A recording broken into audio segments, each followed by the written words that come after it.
అందరూ చప్పట్ల ద్వారా జై భీమ్, జై భీమ్, జై భీమ్.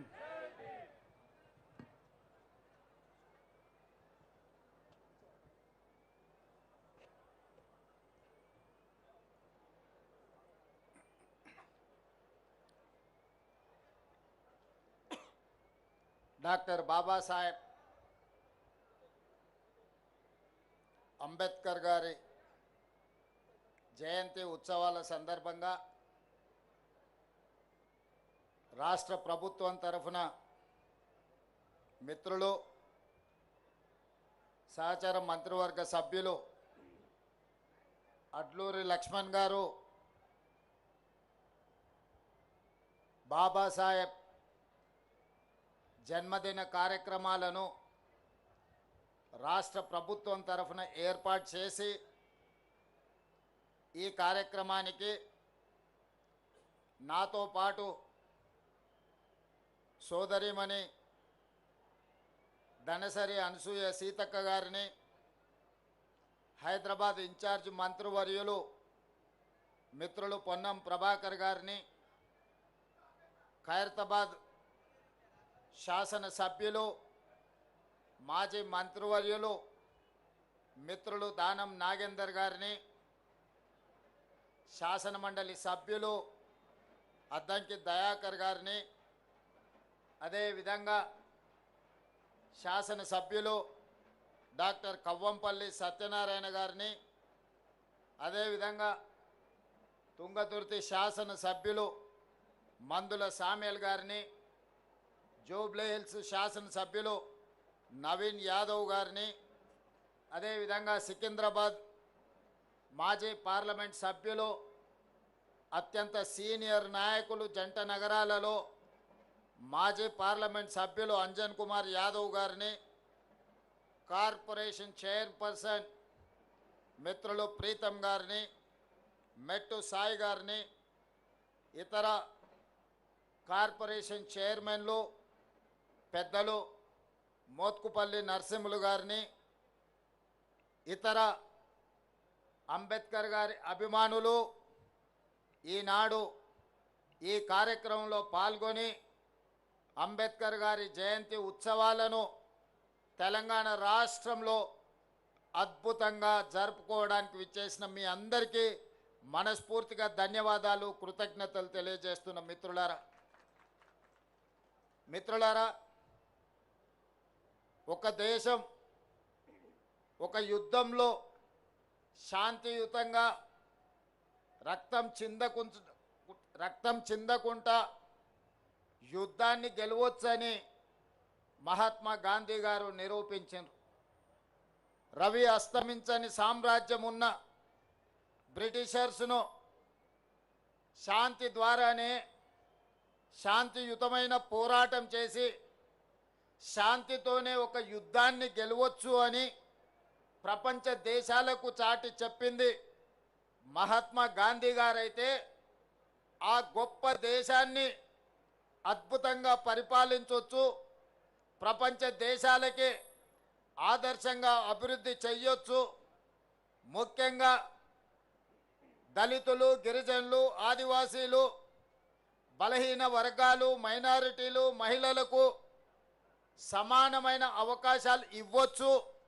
ఇవ్వడం ద్వారా ఈ దేశాన్ని అభివృద్ధి పదం వైపు నడిపించవచ్చు అని ఒక మార్గదర్శనం చేసిన గొప్ప ప్రపంచ మేధావి డాక్టర్ బాబాసాహెబ్ అంబేద్కర్ గారు అని చెప్పి మనం గర్వంగా చెప్పుకోవచ్చు.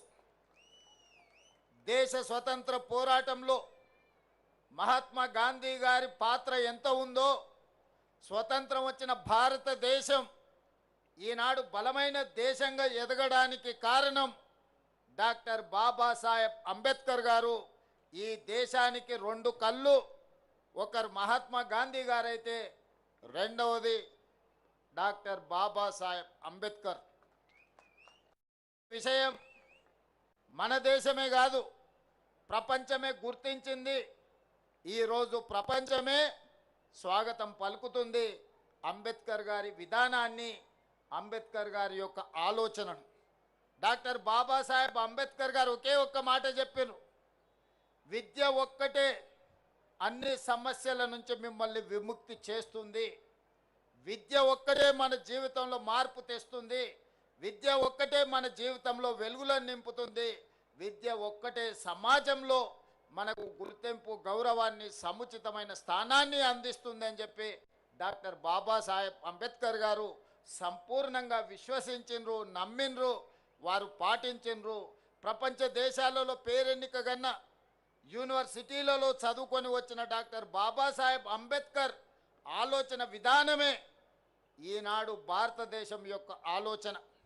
వారి ఆలోచన విధానమే ఈరోజు పల్లె పల్లెల్లో ప్రభుత్వం యొక్క ఆలోచన, ప్రజాపాలన యొక్క విధానము అని చెప్పి నేను వేదిక మీద నుంచి సవినయంగా మీ అందరికీ తెలియజేయదలుచుకున్న మిత్రులారా, ఈనాడు తెలంగాణ రాష్ట్రం రావడానికి ప్రధానమైన కారణం డాక్టర్ బాబాసాహెబ్ అంబేద్కర్ గారు రాజ్యాంగంలో పెట్టిన ఆర్టికల్ 3 ద్వారానే శ్రీ సోనియా గాంధీ గారు సాహసోపేతమైన నిర్ణయం తీసుకొని మన తెలంగాణ రాష్ట్రాన్ని ఏర్పాటు చేయడం జరిగింది. తెలంగాణ ఉద్యమంలో మీకు అందరికీ తెలుసు, దళితులు, గిరిజనులు, ఆదివాసీలు, బలహీన వర్గాలకు సంబంధించిన పిల్లలే పోరాటంలో ముందు భాగాన నిలబడమే కాదు, ఆత్మ బలిదానాలలో వాళ్ళే ప్రత్యేకమైన పాత్ర పోషించి ఈనాడు తెలంగాణ రాష్ట్రాన్ని సాధించుకోవడంలో వాళ్ళు ప్రత్యేకమైన పాత్ర పోషించారు. వాళ్ళే కాదు, ఈనాడు గుర్తు చేసుకోవాల్సింది గద్దరన్న తిరగని గల్లీ ఉందా? గద్దరన్న గజ్జె కట్టి గొంగడి తెలంగాణ ఉద్యమాన్ని ఉవ్వెత్తున లేపిన విషయం ఈ చరిత్ర, ఈ సమాజం మర్చిపోతుందని ఎవరైనా అనుకుంటే అది వాళ్ళ భ్రమనే. ఇప్పుడు మనం పాడుకున్న జయ జయ హే తెలంగాణ ఈ నినాదం రణ నినాదమై తెలంగాణ మారుమూల పల్లెల్లో మారు మోగి ఈరోజు తెలంగాణ రాష్ట్రాన్ని సాధించుకోవడమే కాదు, రాష్ట్ర గీతంగా అవతరించిన జయ జయ హే తెలంగాణ అందించింది అందశ్రీ మనవాడు కాదా? తెలంగాణ వచ్చిన 10 సంవత్సరాలలో ఈడున్న దళిత మేధావులను, ఆదివాసీ మేధావులను, నిరజ మేధావులను, తెలంగాణ మేధావులను నేను అడుగుతున్నా, తెలంగాణ రాష్ట్రం వచ్చిన మొదటి 10 సంవత్సరాలలో ఉద్యమంలో ముందు భాగాన నిలబడ్డ వాళ్ళ పరిస్థితి ఎలా ఉండే? ఉద్యమాన్ని ప్రజలకు చేరవేసి ప్రపంచానికి ఎలుగెత్తి చాటిన గద్దరన్న అందశ్రీల పరిస్థితి ఏ విధంగా ఉండే? మీరు ఒక్కసారి ఆలోచన చెయ్యండి. వారి ఎన్నికల వాగ్దానం ఉండొచ్చు, వాళ్ళు ఏమేమో చెప్పి ఉండొచ్చు, మంత్రివర్గంలో అయినా దళితులకు, గిరిజనులకు ఇచ్చిన స్థానం ఏందో మీరు ఒక్కసారి ఆలోచన చెయ్యండి అని చెప్పి నేను నా మిత్రులకు సవినయంగా విజ్ఞప్తి చేస్తున్నా. మిత్రులారా, ఆనాడు మంత్రివర్గంలో ఉన్న స్థానం ఎంత, సంఖ్య ఎంత, ఏ జాతికి ఎంతుండేనో మీరు లెక్కేసుకోండి. ఈనాడు ఈ దళితులకు, గిరిజనులకు ఈరోజు మంత్రివర్గంలో ఉన్న లెక్కెంతనో మీరే లెక్కించి నాకు చెప్పండి. ఇవాళ అసెంబ్లీ స్పీకర్గా గడ్డం ప్రసాద్ కుమార్ గారు, లేకపోతే మంత్రిగా దామోదర్ రాజనరసింహ గారు, మంత్రులుగా మరో మిత్రుడు అట్లూరు లక్ష్మణ్ గారు, వివేక్ వెంకట్ స్వామి గారు, ఇలా చెప్పుకుంటూ పోతే ఇంతమందిని, 4 మంత్రులను, ఒక స్పీకర్ను, అదేవిధంగా విప్పులుగా వేముల వీరేశాన్ని, లేకపోతే రామచందర్ నాయకును, ఇవాళ మంత్రివర్గంలో మా సీతక్కను, ఇంతమందికి ప్రాతినిధ్యం ఉమ్మడి రాష్ట్రంలోనైనా వచ్చిందా? మీరు ఒక్కసారి ఆలోచన చెయ్యండి. ఇవాళ మిత్రులారా, బట్టి విక్రమార్క గారు మా మిత్రుడు, ఉప ముఖ్యమంత్రిగా సమర్థవంతంగా ఈనాడు పని చేస్తున్నాడు. సిఎల్పి లీడర్గా ఉంటే ఓర్వలేక హోదా తగ్గించి ఆయనను అవమానించే విధంగా అవమానకరంగా సిఎల్పి నాయకుడిగా తొలగించుకున్న చరిత్ర కళ్ళ ముందలనే ఉంది కదా. వారు బడ్జెట్ పెడితే ఆ బడ్జెట్ను అవమానించే విధంగా ఇవాళ మాట్లాడుతున్న వాళ్ళని చూస్తున్నాం కదా. అంటే ఒక దళిత బిడ్డ ఆర్థిక మంత్రిగా ఉండకూడదా? ఒక దళిత బిడ్డ వైద్య ఆరోగ్య శాఖ మంత్రిగా ఉండకూడదా? ఒక దళిత బిడ్డ విద్యుత్ శాఖ మంత్రిగా ఉండకూడదా? మీరు ఒకసారి ఆలోచన చేయండి. ఒక దళిత బిడ్డ స్పీకర్గా వేదిక మీద కూర్చోవద్దా? ఆయనను అధ్యక్ష అని పిలవాల్సి వస్తుందని కొంతమంది సభకే రావడం లేదంటే ఈ దళితుల పట్ల వాళ్ళకు ఉన్న గౌరవం ఏ పాటిదో మీరు ఒక్కసారి ఆలోచన చెయ్యండి. అందుకే వాళ్ళను మోసం చేసిన ఏ జాతి అయితే అవమానానికి గురైందో ఆ జాతీయ సభాధ్యక్షుడి హోదాలో కూర్చుంటే ద్రోహం చేసిన వాడు మాట్లాడాలన్నా అధ్యక్ష నాకు మైక్ ఇవ్వాలి అని అడుక్కునే పరిస్థితి ఈరోజు తెలంగాణ